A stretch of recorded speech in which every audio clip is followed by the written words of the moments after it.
So governments are employing a variety of tools to address the increasing climate emergency. These tools span multiple areas of governance and policy implementation. So planning and strategy tools. So one of these planning and strategy tools are climate action plans.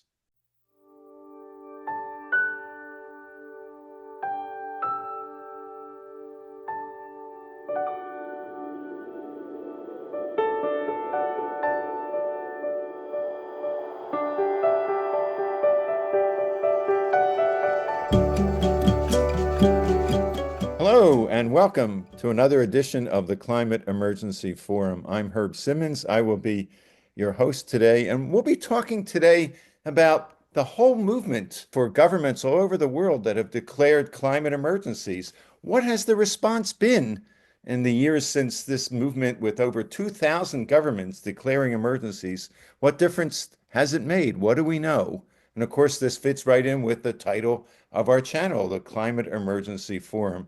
So we welcome you here to this conversation, and we urge you to like this. If you do like this, to comment, tell us your thoughts on what we've said today and what you would like us to speak about in the future, to subscribe to our channel, and to send on this video to your friends and colleagues so that we can continue to grow the Climate Emergency Forum. So with that, I want to introduce our first regular panelist. As many of you know, Dr. Peter Carter. Peter is a IPCC reviewer. He is the founder of the Climate Emergency Institute, and he is a longtime advocate for urgent climate action, particularly with regard to health, but really in every aspect of climate. We're happy you're here today, Peter, and let me turn it over to you. Thanks, Herb. Yeah, we've got quite a topic here. The climate expert site to go on to see what's happening with regards to different countries' emissions is called Climate Action Tracker, and it's really, really great. A week ago, they had their latest assessment of the situation, and the situation is terrible, of course. Only six of the countries that have agreed and are obliged to submit new emissions targets have posted them to the UN Climate Secretariat. Only six. And they had to do this by the end of the year, basically. There's only one country that has submitted and is proposing actions that could be close to 1.5 degrees C. It can't actually be because we're already past 1.5 degrees. Of course, the big emitter is China. China is producing record amounts of clean energy this year. Absolutely outstanding. However, that doesn't really help the world because China is still emitting as much CO2 as ever. China emits about 35% of the world emissions of CO2. And 70% of the emissions in China are coal.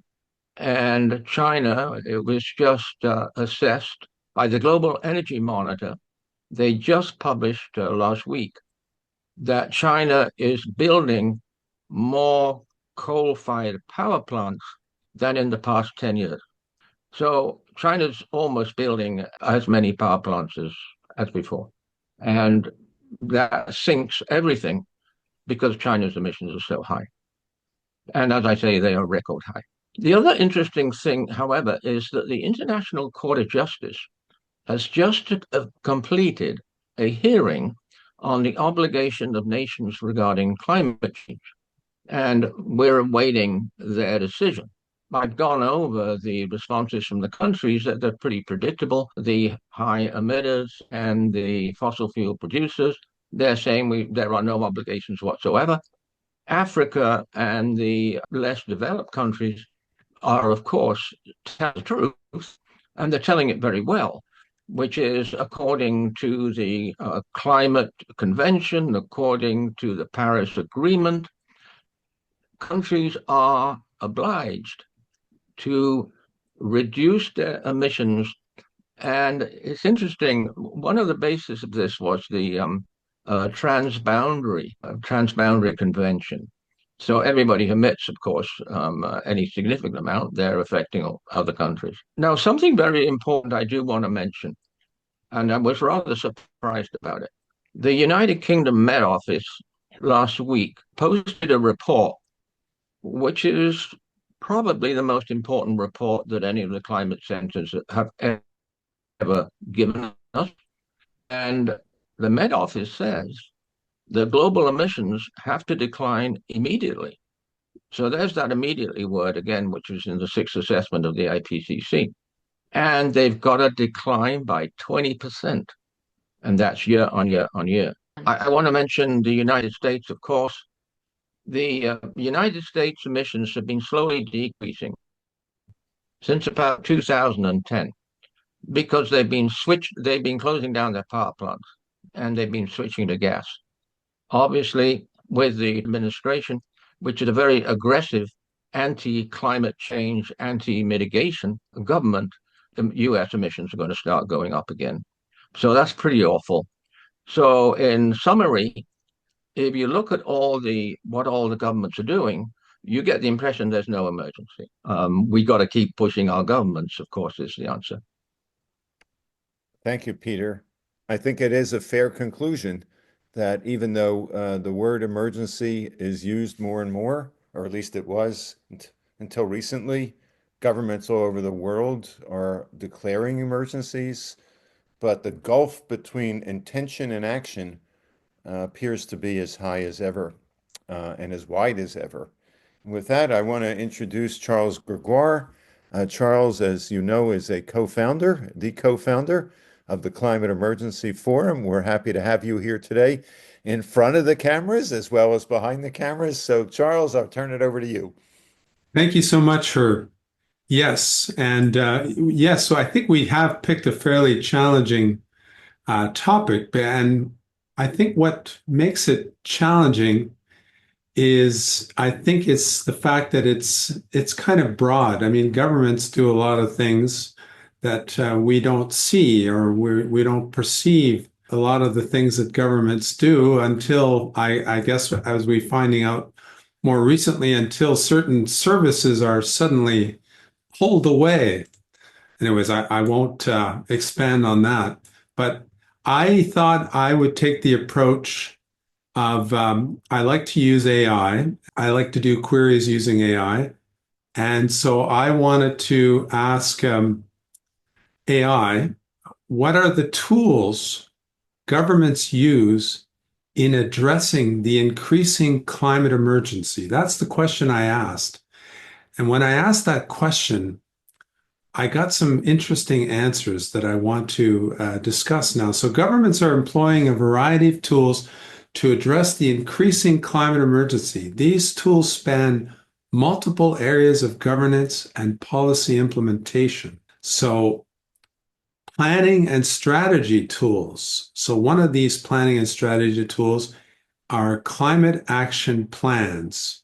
Climate action plans lay out a jurisdiction's approach to implementing climate change mitigation and resilience strategies. These plans typically include specific goals and targets for emissions reduction. They include strategies for adaptation and resilience, and they also usually include a timeline for implementation. So to illustrate that, thought I would provide an example.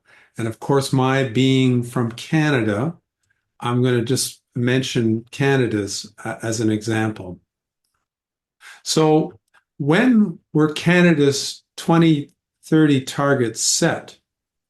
So Canada's current 2030 emission reduction targets were set through a series of actions. In 2016, after the Paris Agreement was agreed to, Canada set up a nationally determined contribution, or what they call NDCs.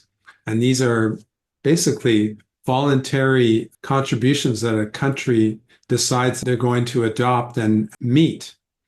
And so that initial target was set, but then in 2021, July of 2021, Canada increased its ambition and set its new target to be to reduce greenhouse gas emissions by 40 to 45% below 2005 levels by 2030.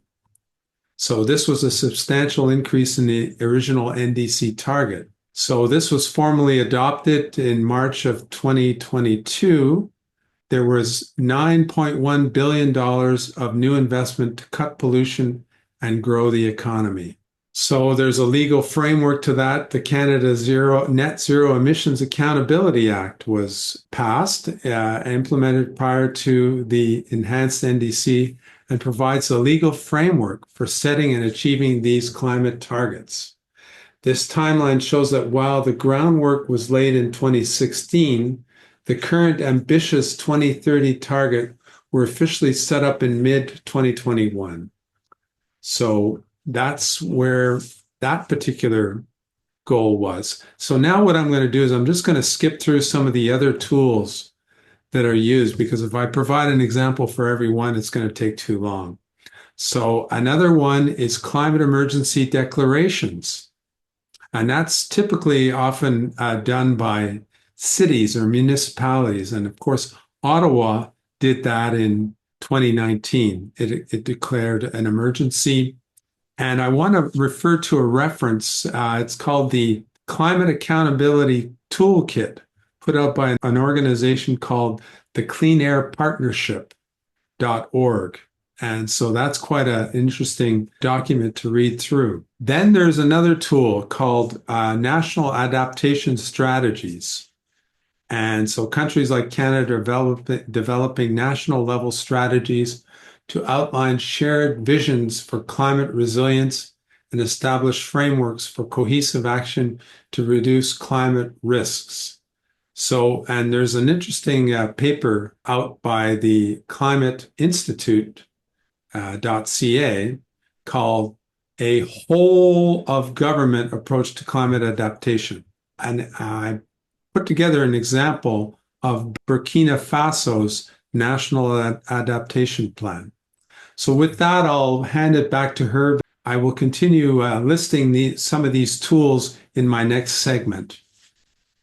Hey, thank you so much, Charles. It's, what you're demonstrating is the complexity of climate action, all the tools, all the possibilities, and yet they all have significant, or many do at least, significant political, economic, social challenges, or they would have been more successful, basically. And so we're all, and of course, you probably wouldn't have had need to create the climate emergency forum if everything was successful.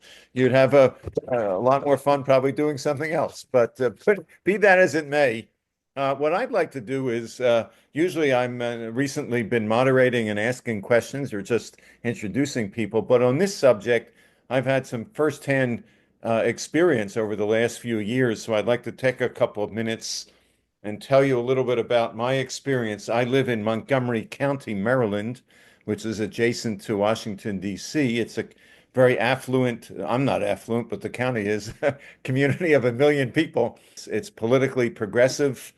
And along with a couple of colleagues back in 2017, we got the idea of asking the county to declare a climate emergency, which at that time, literally, there was only one jurisdiction on the entire planet that had declared an emergency, a small suburban community in Australia, Darebin, I'm probably mispronouncing it, outside of Melbourne. And we were able to get our county with 1 million people to be the first in the North America and the second in the world to declare an emergency. And interestingly, it actually was a lot easier than we thought, because when we spoke to some of the council members privately, they said, well, of course it's an emergency. But that was very, I was a little queasy about that, because I thought, maybe it's too easy, because it's one thing to declare something and pass a resolution. Of course, then it's another thing to act. And the resolution, for example, which I have in front of me, said that we must together implement a massive emergency global mobilization to successfully eliminate greenhouse gas emissions and remove excess carbon from the atmosphere. And we were probably the first jurisdiction to talk about what's even more important than reducing emissions, which is taking out the carbon dioxide from the atmosphere that is actually the cause of climate change. And they also said, and by a 9-0 vote, each of us has a moral duty to safeguard the planet for future generations. And they set what was probably the most ambitious climate target, which was by 2027, which is now, of course, just a couple of years from now, to eliminate 80% of all the greenhouse gases in the county. And then what happened essentially was probably almost 2 years worth of little more than actually just planning, climate action planning, which was important, but it took a long time. And they finally came up with a climate action plan. And basically, what we then saw was that they really weren't acting as if it was an emergency. They probably were acting more aggressively than if they hadn't declared the emergency, but they were still extremely cautious politically in terms of what they proposed. They didn't really talk about it very much. And the citizen climate groups, of which my group was, preeminent there, many of my colleagues, I have to say, sadly, for whatever reason, their psychological makeup or whatever it may be, chose not to push very hard against the county. And in fact, I was an exception for better or worse. And I actually suggested to my colleagues, but it was not accepted, that this was maybe 3 or 4 years after the emergency was declared, that we actually demand that the county repeal the resolution. And they're basically saying, be honest, either do what you said you're going to do or take it off the books. But right now you're trying to have it both ways. You can go out and say, we're wonderful and we did this and we're a leader, but you're not actually doing what's needed. But the resolution is still on the books. The projections now are that probably the county will meet at best half of its target, 50% of the way there by 2027. So instead of being a model for communities around the world, particularly for large cities and counties, it really hasn't been. So it's very unfortunate. In fact, and the plan, one of the terms in my book, A Climate Vocabulary of the Future, that I came up with, in part because of my experience with the county, was what I call a placebo plan. That essentially they did this plan, but there were no active ingredients in it, And so the county basically created a placebo plan. And what we tried to do and succeeded is we didn't want a 20-year target. We wanted a 10-year target. So, or maybe even it would have been better had we asked for 5 years so that they would have had to act quickly. And as I said, we're now eight years into it. And what we've noticed is that the county officials the last couple of years, they don't say a word about the 2027 80% target. They talk about the 2035 100% target. So in that sense, they've got years, to meet it. And so I think there's some very concerning lessons that can be learned. I don't know how that applies to the other 2,000 governments that have declared emergencies in the 19 countries, but I think it's something we need to look at more closely. And with that, I want to turn it back over to Peter. Yes, thanks, sir. Thanks. Very, very important what you've just said is that all governments have to declare the climate emergency. Many have, but certainly not all. And all governments have to wake up to the fact that there is a climate emergency. I'm going to talk again about Climate Action Tracker, which, as I say, tells us the emissions, CO2 and methane emissions from all the countries, goes back before 1990, and it keeps right up to date. So these emissions are basically almost to date. I'm going to take a country that you would expect to be amongst the best on reducing emissions. Of course, we don't have to reduce emissions, as the WMO said about 5 years ago. We have to slash emissions on an immediate basis. So I'm going to invite you to take a look at New Zealand.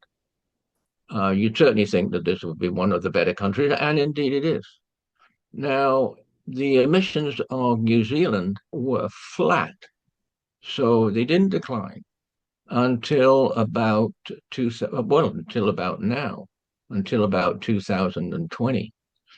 Now, the other thing that Climate Action Tracker does, it projects what a country's emissions are going to be according to their NDCs, they're called, according to their emissions targets, which they file with the UN. And then Climate Action Tracker also projects what will happen to the country's emissions on the country's present policies. So New Zealand is very similar to all the other countries, the vast majority of the countries. So its target by 2030 sort of looks quite good, but it increases the rate of decline. But that's not what New Zealand is doing, and that's not what New Zealand plans to do. New Zealand plans basically to not change its emissions. They'll be very slightly below 2020 by 2030. But by 2030, New Zealand's emissions will be slightly above 1990. So I'm really pointing out what a essential resource this is. Now, the other thing is then, well, why is nothing happening? Well, nothing's happening because of two things. All of the countries, rich and poor, their policies and their operations depend on fossil fuels. There are no countries, maybe one, that plans to get off all fossil fuels. And of course, most of the countries, all of them, their targets are based on what is now called net zero emissions, which makes it much easier and makes the plans look much better. But as this was a statement which was put out last year by many climate scientists, including the world's leading climate scientists, said that you have to do zero emissions, not net zero.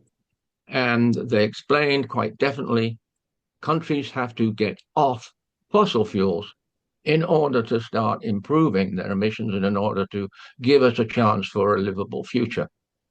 Thank you, Peter. That's very interesting about the New Zealand's approach and other countries. And again, another example of the challenges. And I'd like to make a few other comments. One is that I'm the only one on this program who's south of the border.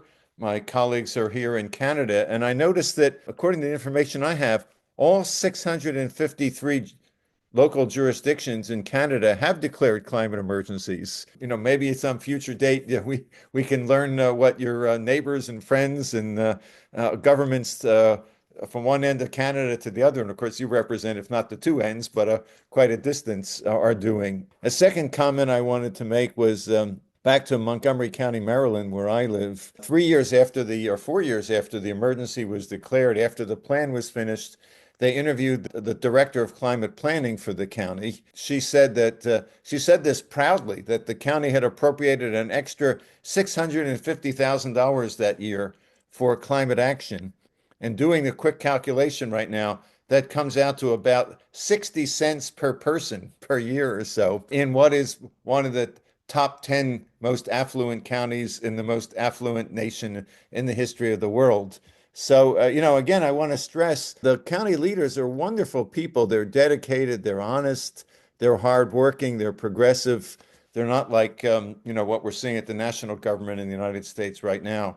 And yet, that shows you the inherent nature of the challenge and how, in a way, maybe this problem is not, sort of consistent with or fit for purpose to be solved with our present mindset and our present governmental structures or so. A couple other quick comments, and I'll turn it back to Charles. One is that there was a movement a year or two ago to get President Biden to declare a national climate emergency, which he resisted. But I remember at the time, there's a lot of resistance to that on the part of climate activists who were afraid that by declaring an emergency, it would concentrate executive powers and it might be abused. And our new president just 3 weeks ago declared a national energy emergency, even though we're producing more energy than ever. So, it's really tricky. And the last comment I want to make is that, in a way, again, this has to do with the nature of the problem and our structures and organizations and even our psychology to try to address it. The concept of an emergency, most people would think in the definition, is usually, it's something unexpected that comes up. You can prepare for it a little bit, and it's of a defined, length of time, a relatively short length of time usually. This, of course, is a decades-long challenge. And so, the emergency really doesn't fit. You can't expect people to be thinking we got to do this for years and years. So the last thing I want to leave you with is an idea I've had that I haven't seen any government do, but I'd like to throw it out and see what our viewers think. And that is for governments to declare a time-limited climate emergency, let's say for 5 years. And they said something like, for the next 5 years, we're going to go all out and do everything we can. And then after 5 years, we'll sort of assess where we are. And we're rather than this indefinite emergency that then appears to be ignored by so many governments. So that's sort of my suggestion. With that, Charles, your thoughts? Yes, thank you, Herb, and thank you for that contribution. It's nice to have somebody that actually has experience in government. And in your case, I guess it's county government. And there's different levels of government. There's municipal government, there's county government, there's state government or provincial government, there's national government or federal government. There's a lot of different levels and a lot of different layers of where emergencies can be declared and policies proposed and implemented with targets and various things. It's a very complex topic, very broad. And so I'm going to continue with the tools that governments use, my list of tools, which I got from querying AI. We're going to look at decision making and policy tools. And so there's this idea of a climate lens. This tool ensures that climate considerations are systematically integrated into policy, planning, and infrastructure development decisions. So that's very important because when you do new stuff, you should be accounting for your goals, whatever climate goals, emissions goals, they should be built into your infrastructure plans. So there should be a climate lens in all your planning. And there's this idea of a carbon budget. So that also is a policy aspect. So there should be a budget somewhere in there. And I'm going to mention something about budget here. I have a little example of budget. So a hypothetical example of Ottawa's carbon budget tool. So this is hypothetical, of course. So the city of Ottawa is considering building a new community center. So Carbon Budget Office reviews it. Proposal is submitted to Ottawa's Carbon Budget Office. Okay, and as I say, they review it. And they do an emissions quantification of the project, and they estimate how many tons of carbon dioxide equivalent it will produce. And so then they do alternative exploration. There's a whole set of hoops that they have to jump through to figure all this out. In any case, I'm going to skip on because each example is quite complex in its scope and detail. But then there's this idea, the next element of the decision-making and planning policy tools would be whole of government approach.